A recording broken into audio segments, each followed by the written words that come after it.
A sequência no atendimento no pré-hospitalar mudou. Agora é XABCDE.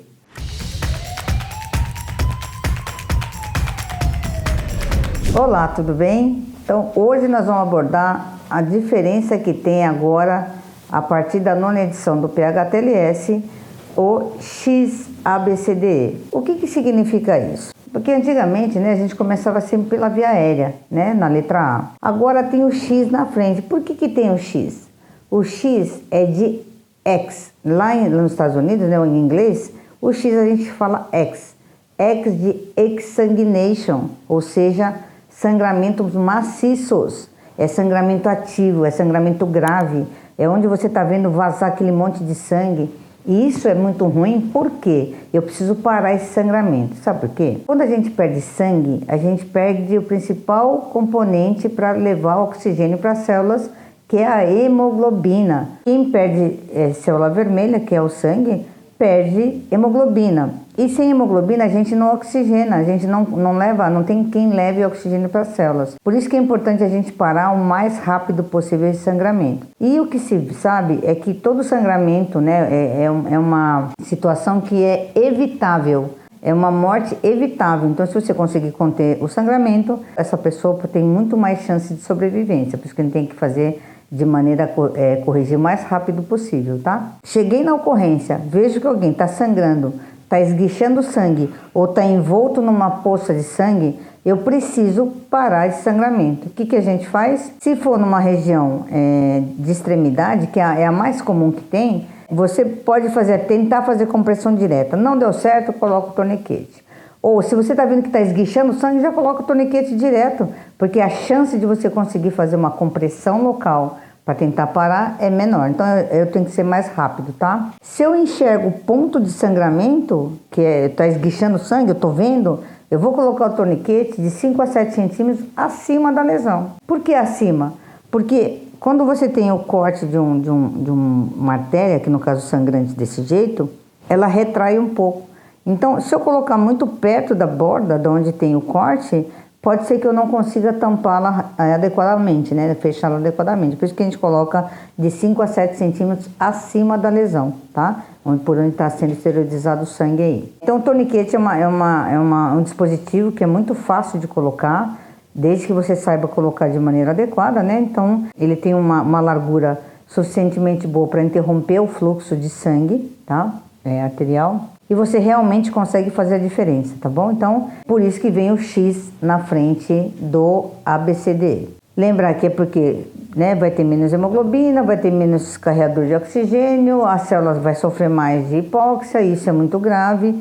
E dependendo da quantidade de sangue que você perder, o corpo como um todo acaba sofrendo e a evolução ela é muito ruim. Por isso que quanto antes eu puder parar esse sangramento, melhor, porque eu economizo hemoglobina. Dependendo da situação, eu nem preciso repor, não preciso dar sangue para esse paciente, Claro, depende muito do caso, mas se você teve uma perda até 20%, você consegue, até 30%, Você consegue parar ainda e aí não tem necessidade de repor sangue. É por isso que o X hoje é muito importante. Eu preciso parar sangramentos maciços, somente os sangramentos maciços. Se eu vejo que tem um sangramento que é uma babaçãozinha, teoricamente, eu não vou me preocupar com esse sangramento agora. Eu vou ver ele lá na letra C, quando eu chegar na parte de circulação. Então, lembrar que X é somente para lesões sangrantes grandes, onde você tem a perda maciça de sangue, tá? Você não vai perder tempo parando sangramentos menores. Tudo bem? Então, o X é a primeira atitude que a gente faz. Aí depois segue a sequência do ABCDE, como todo mundo conhece. O A de via aérea e colar cervical, dependendo do mecanismo de trauma. Então, eu tenho que desobstruir a via aérea e colocar oxigênio. Na letra B, eu faço a parte de pulmão, a parte de tórax. Então, eu vou fazer inspeção, onde eu veja expansibilidade e simetria. Tem que estar expandindo bilateralmente e igual. Porque se tiver ao contrário, se estiver tendo movimentos descoordenados, isso chama respiração paradoxal. Isso é gravíssimo, Acontece quando você tem várias fraturas em vários arcos postais que impede que você faça uma expansibilidade adequada e normalmente está relacionada aí com uma contusão pulmonar que agrava ainda mais a situação de oxigenação do doente, tá? Então é inspeção, palpação, onde eu vou palpar o gradeado costal na tentativa de sentir se existe alguma fratura óssea ou se tem alguma crepitação que sugira que tenha um enfisema subcutâneo, que é o ar debaixo da pele, que quando está presente num trauma de tórax, eu posso garantir que tem um pneumotórax desse paciente, que pode não ser um hipertensivo, pode ser um pneumotórax simples, mas que dependendo da situação pode se transformar num pneumotórax hipertensivo, e aí se for pneumotórax hipertensivo, ele é uma emergência e aí eu tenho que saber tratar rapidamente. A ausculta, eu sempre vou comparar um lado com o outro, é ápice e base. A base pulmonar é infraxilar. Você não pode colocar o estetoscópio aqui inframamário não, porque aqui não tem ausculta nenhuma. Então você pode se confundir, por ser ausculta aqui do lado, tá? É infraxilar, ok? Sempre compara um lado com o outro. Se tiver diminuído ou ausente, pode ter ar ou pode ter sangue aí dentro, né? Então isso é muito ruim, dependendo da situação, a gente tem que saber tratar. Na letra C, eu vejo 1H e 3P, P de pato. E H de hemorragia, aí ficariam as hemorragias menores, que eu não coibi lá no X, né? Que não era um sangramento maciço, mas que é sangramento ainda, então a gente tem que, toda a hemácia é importante a gente preservar. E então a gente tem que fazer uma maneira de parar, que normalmente para com compressão direta, tá? Eu vejo P, os 3 P's, de pulso, pele e perfusão. O pulso radial, que é o pulso periférico, ele fala muito como que está o sistema. Por quê? Porque o pulso radial, como ele é extremidade, depende da qualidade, né? Que a minha circulação é um encanamento. Então, se o pulso radial está cheio, significa que eu não tive perda de sangue. Então, eu fico mais tranquila, não tenho um sangramento a ponto de parar, de estar comprometendo aí a função miocárdica, né? Cardíaca toda, e o meu corpo também não está sofrendo por falta de sangue, por exemplo. Pulso, pele, a qualidade da pele, né? Então, o XABCD, ele é uma avaliação primária, é uma avaliação qualitativa, é qualidade, eu não perco tempo, eu faço em 30 segundos, tá? Então, a pele vai estar o quê? Se eu tive perda, ele vai estar pálido, frio, por quê? Nós somos animais de sangue quente. Então, quando eu perco sangue, a minha pele fica mais pálida. Eu fico frio porque eu perdi sangue quente. Às vezes está suando, né? Está com sudorese fria. Se tiver com sudorese fria, que é aquele fica molhado, mas grudento, esse é grave. Quando está assim é porque teve uma perda muito grande e esse paciente está muito grave, tá? Então a gente tem que ser um pouquinho mais rápido. E a perfusão periférica, ela é o normal, está abaixo de 2 segundos.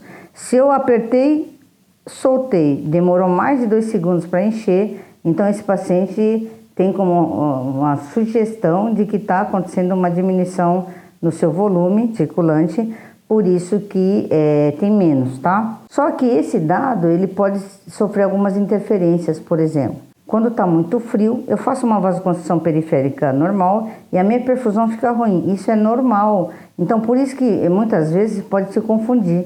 Se estiver muito frio, pode ser interferência da temperatura externa. No idoso, a mesma coisa. O idoso ele já tem a perfusão um pouquinho mais prejudicada pela própria condição da idade, né? Então, também posso me confundir. Mas é um parâmetro que a gente usa, que a perfusão está abaixo de 2 segundos. Agora, o mais importante é pulso, a qualidade do pulso. Se está cheio, é porque o sistema está completo. Se o pulso está fino, significa que eu já tenho uma redução no vaso, por isso que ele está fino. Então eu tenho que imaginar que eu tive perda. Então, pulso, pele, perfusão.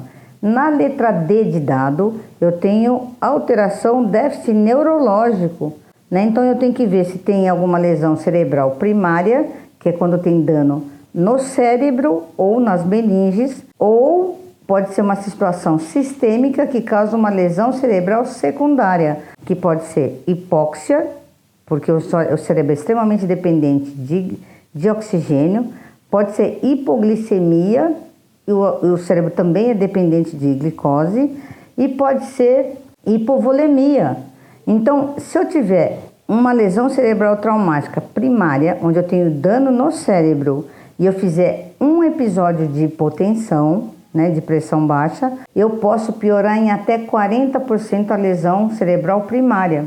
Por isso que a gente tem que ser mais agressivo no sentido de manter a pressão arterial sistólica acima de 100 milímetros de mercúrio, tá? Para quem tem lesão cerebral traumática ou quando tem um trauma raquimedular, que é uma estrutura neurológica também. E na letra E, que é de extremidade, eu tenho que ver se tem alguma fratura que possa levar a um quadro de choque. Também, se o paciente estiver chocado, ele pode ter fratura de bacia ou pelve, que é a mesma coisa.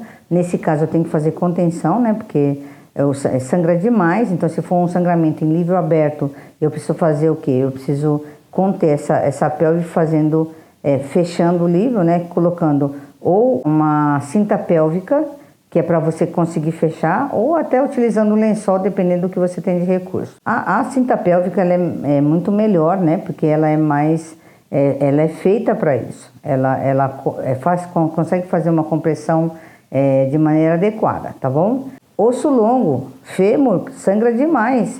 Húmero, sangra demais. Então, uma fratura de fêmur perde até 40% da volemia. É muito grande, até 2 litros, né? Então, por isso que a gente tem que saber imobilizar. Imobilizou a fratura, melhora a dor, para de sangrar. Isso é muito importante. Além das extremidades, eu também tenho que ver a parte de exposição. Quando você deixa a pessoa exposta, que você corta a roupa para poder avaliar, lembra que se tiver frio, ela vai sentir os efeitos da temperatura ambiente. Então, eu tenho que fazer o quê? Eu tenho que cobrir esse doente, tá bom? Então, eu tiro as roupas molhadas, se for o caso, coloco ela num ambiente controlado, que é no interior da ambulância. E, aliás, a gente só faz a letra E, eu sugiro que faça somente dentro da ambulância, tá? Faz fora não. Não tem necessidade de você expor o corpo da pessoa para todo mundo ver, né? Porque hoje em dia todo mundo tem uma câmera, viu? Então, faça a letra E somente dentro da ambulância ou num local protegido, para que não tenha aí alguém que filme e que possa expor a pessoa. E aí você faz a prevenção da hipotermia, porque a hipotermia ela é muito ruim para o nosso corpo. Você altera resistência, você propicia maior possibilidade de ter infecção, altera a coagulação. Quem tem e faz hipotermia prejudica a coagulação, e para quem sofreu trauma isso é péssimo, tá bom? Por isso que a gente tem que ser ligeiro no sentido de cobrir o paciente, né? Então a gente coloca uma manta luminizada, onde a parte brilhante da manta tem que estar em contato com o corpo, para que eu consiga reter o meu calor. Entendeu? Não é que ela esquenta, ela impede que eu resfrie. E o meu próprio calor consegue me aquecer. Essa é a sequência do XABCDE e agora você tem esse conteúdo. Curtiu o assunto? Se inscreve no canal e ativa o sininho aí, que é para você poder receber as notificações de quando tiver assunto novo. Tá bom? Até a próxima!